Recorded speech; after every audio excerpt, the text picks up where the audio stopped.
I have told this story maybe 4 times in my life. Each time my hands do the same thing, they go still, not nervous still, the other kind, the kind where your body remembers something your mouth is too slow to say. So let me just start where it starts. There was a ridge, we called it the Notch because the mountain looked like somebody had taken a bite out of it. From up there you could see the whole valley road, that long gray scar running between two slopes, and if you wanted to move anything through that valley, trucks, men, medicine, the dead, you had to use that road. There was no other way through, the mountains saw to that.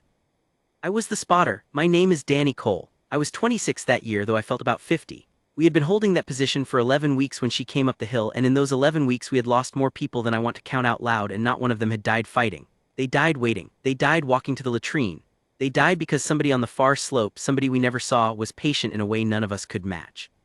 That was the thing nobody at command would say plainly.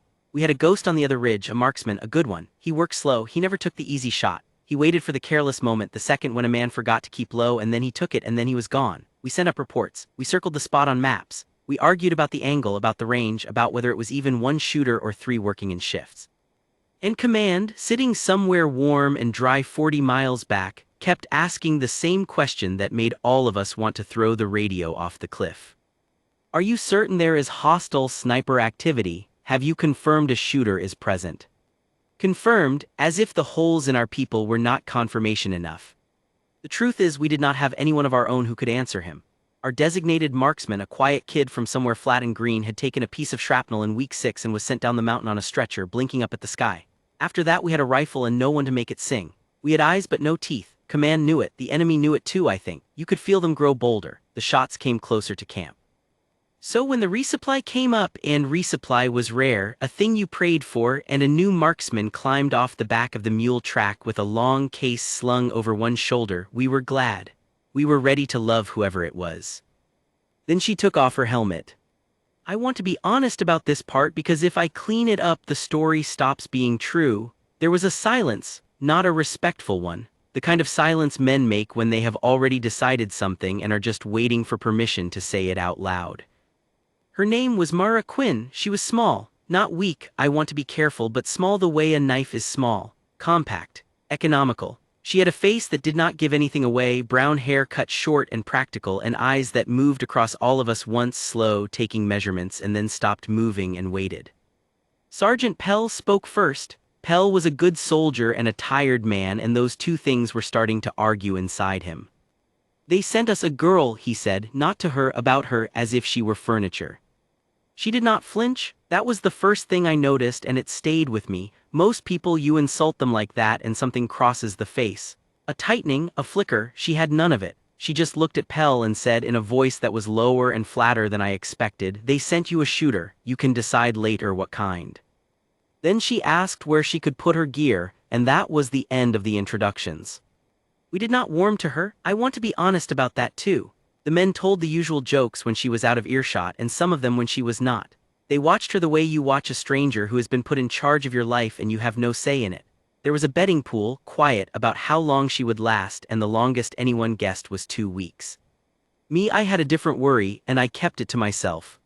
See, a spotter and a shooter have to fit together. It is not like other partnerships. You are pressed into one another for hours, days, you learn the other person's breathing. You learn to talk in half sentences and then in no sentences at all, in nudges and clicks and the smallest movements. You trust them with the most boring kind of patience, which is the hardest kind because boredom is where mistakes are born. I had built that fit with the green kid before they carried him down the hill. Now I had to build it again, fast. With a stranger the whole camp was hopping would fail. And the ghost on the far ridge was still out there, still patient, still better than us. The first night she did not sleep in the dugout with the others. She took her case, climbed up to the lip of the notch and lay there in the dark just looking. I went up after a while, I do not fully know why, maybe to size her up, maybe because I could not sleep either.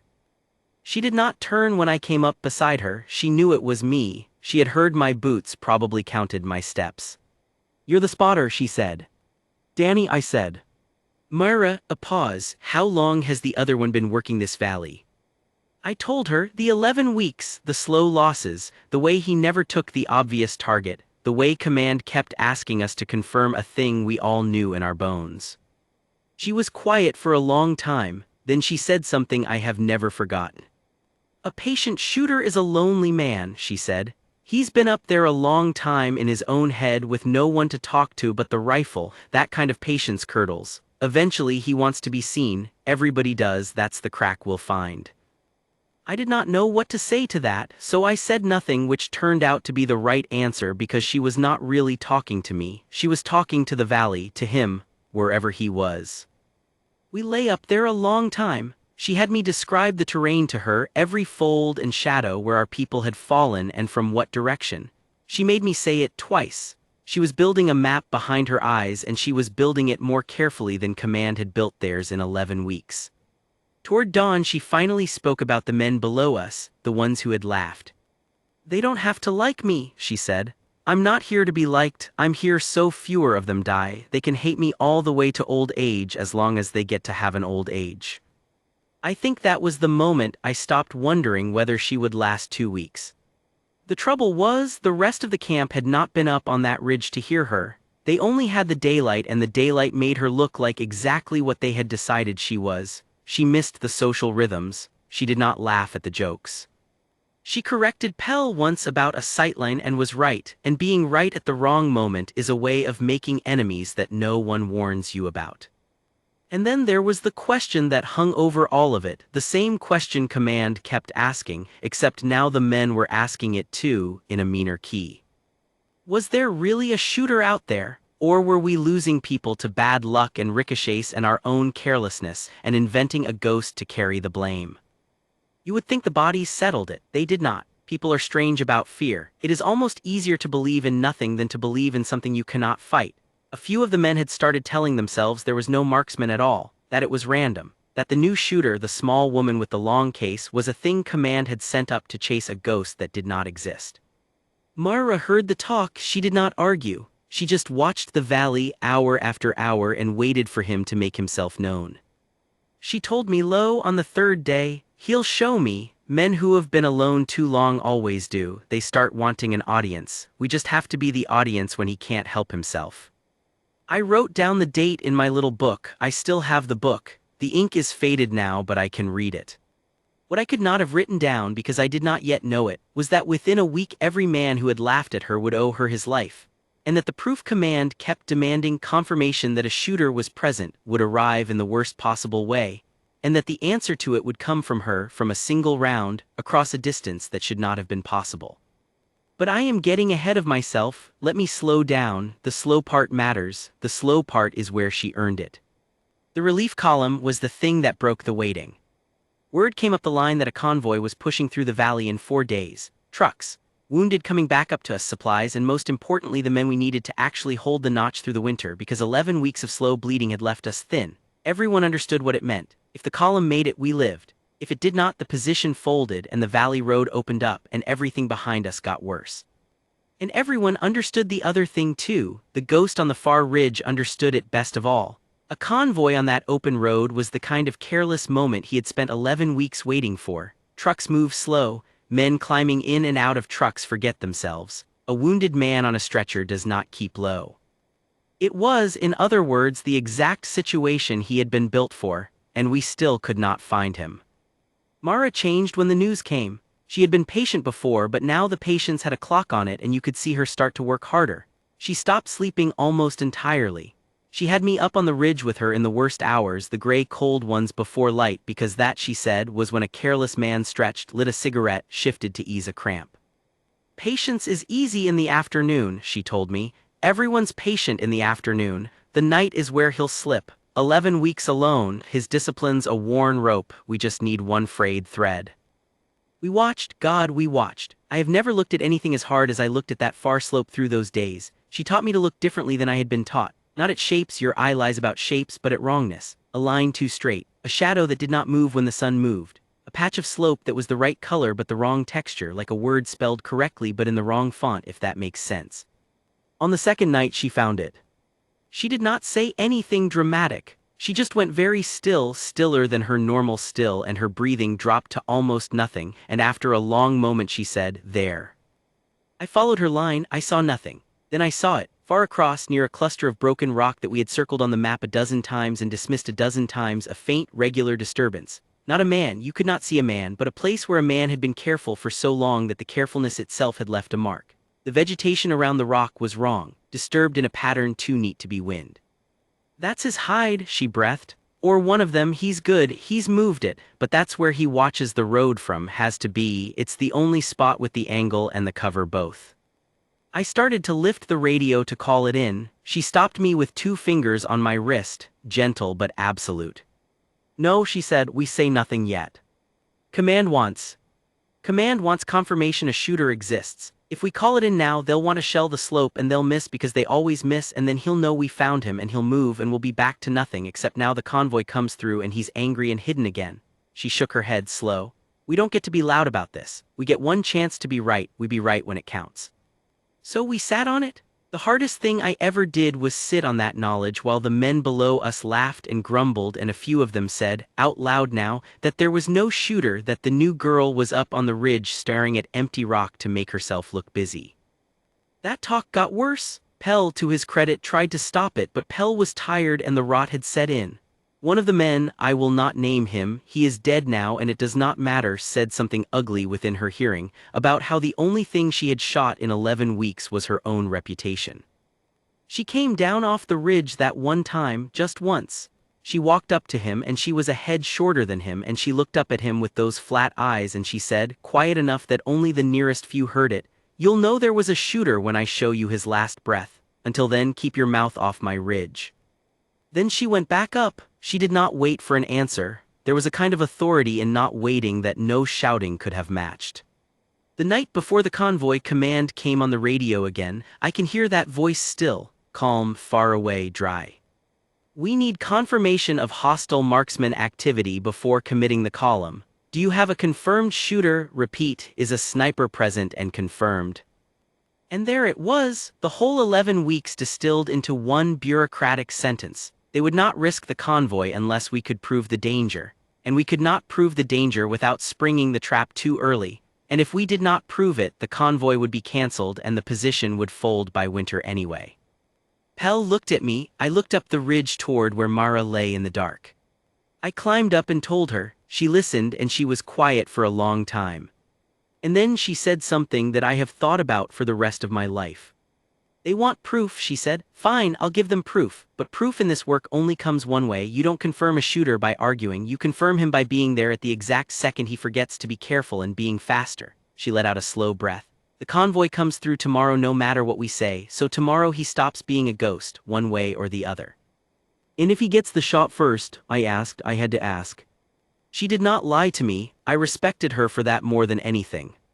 Then I'll have been too slow, she said simply, and the men down there get to keep being right about me. The morning came up cold and clear, too clear, a still hard sky, the kind that carries sound and makes distance lie to you. I remember the way the light hit the far slope flat and gold, and I remember thinking that somewhere in that gold a man was lying as still as we were, looking at the same road, waiting for the same trucks with the same terrible patience. Then we heard the engines. The convoy came into the valley a little after 9. I want you to picture it the way I saw it through the glass. The trucks crawling along that gray road, small as toys from where we lay, dust rising slow behind them in the still air. Men sitting in the backs, rifles up, scanning the slopes, scanning but not seeing, because you cannot see a patient man, you can only see the place he was an hour ago. The road bent through the open middle of the valley, the worst stretch, the place with no cover for a quarter mile in any direction. That was where he would do it. We both knew. Mara had known for days. That bend was the careless moment the whole valley had been arranged around, and the convoy had to drive straight through the heart of it. She was already laid in. She had been in position since before light settled into the rifle the way you settle into something you have known your whole life. Her breathing was slow and even. I lay beside her with the glass on the far slope, on the broken rock, on the wrong textured patch we had found. Eyes on the hide, she murmured. Tell me the second anything changes. We waited, the trucks crawled, the dust rose. My heart was going so hard I was afraid she could hear it and it would throw her off, and I tried to slow it and could not. The lead truck reached the bend. And the slope changed. It was the smallest thing, I would never have caught it a week before. A shadow near the broken rock shifted, not a man standing, nothing so crude, just a settling, a tiny adjustment, the movement of someone bringing a weapon's weight forward into the shoulder. The careless moment was not his, he was not careless at all. The careless moment belonged to the men in the trucks and he was about to take it from them. Movement, I breathed, the hide he's settling in. I have him, Mara said. And then she did a thing that I did not understand at the time and have spent years understanding since. She did not fire. She waited.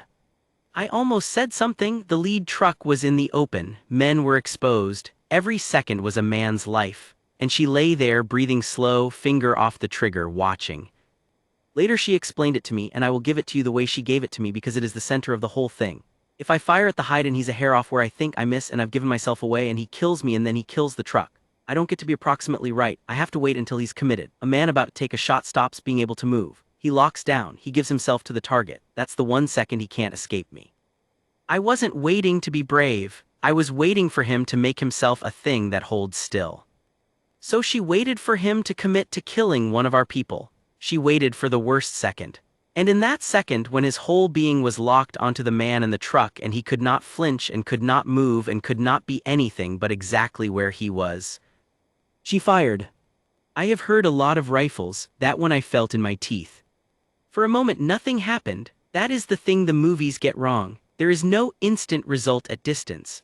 There is the shot and then there is this long, awful nothing while the round travels, while the sound of the shot races out across the valley, while your whole soul leans forward across the gap waiting to learn whether you were right.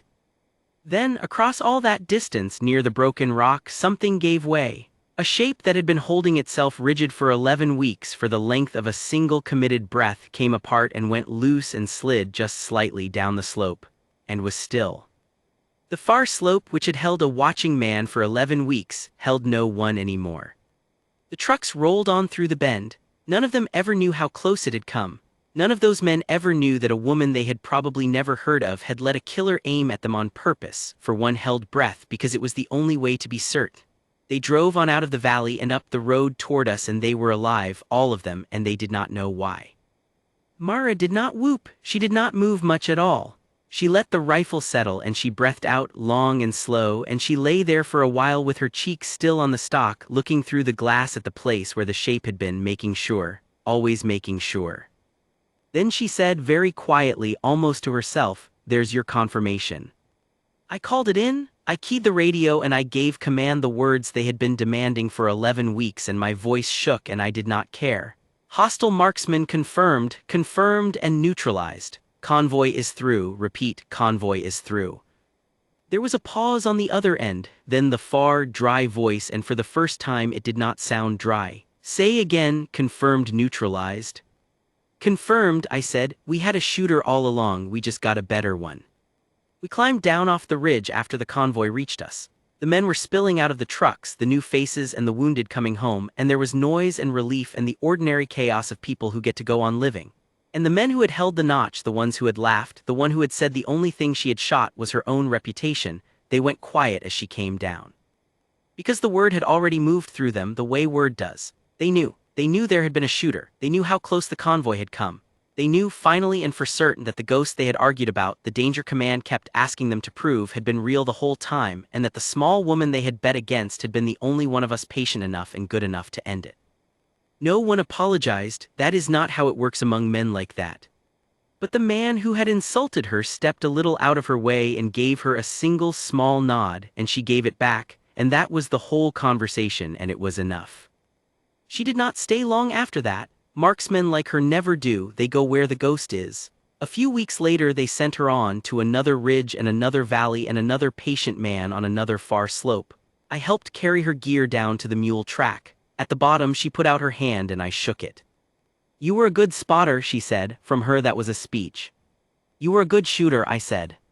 She almost smiled, almost. I was a patient one, she said. Patience is most of it, anyone can pull a trigger, the trick is knowing the 1 second that's yours and not wasting it on all the seconds that aren't. Then she climbed onto the track and went down the mountain, and I never saw her again. I have told this story 4 times now, 5 with you, and every time I get to the end I think about Command's question, the one they asked for 11 weeks, are you certain a shooter is present, can you confirm? We could never confirm it with words. We tried for 11 weeks and they never believed us. In the end, it took one round across a distance that should not have been possible, fired by a woman everyone had already decided to doubt, at the one held second when a patient man finally committed to a kill. That was the confirmation, that was the only kind that ever counts in that line of work. People ask me sometimes what I learned up on that ridge. I used to give a different answer every time, now I just give the true one. The loudest doubts are usually wrong, and the quietest people are usually the ones counting your breath so you get to keep taking them. We doubted her right up until the second she saved every life in that valley, and she never once asked us to stop doubting. She just waited for the truth to arrive, and when it came in a single shot, and after that there was nothing left to argue about.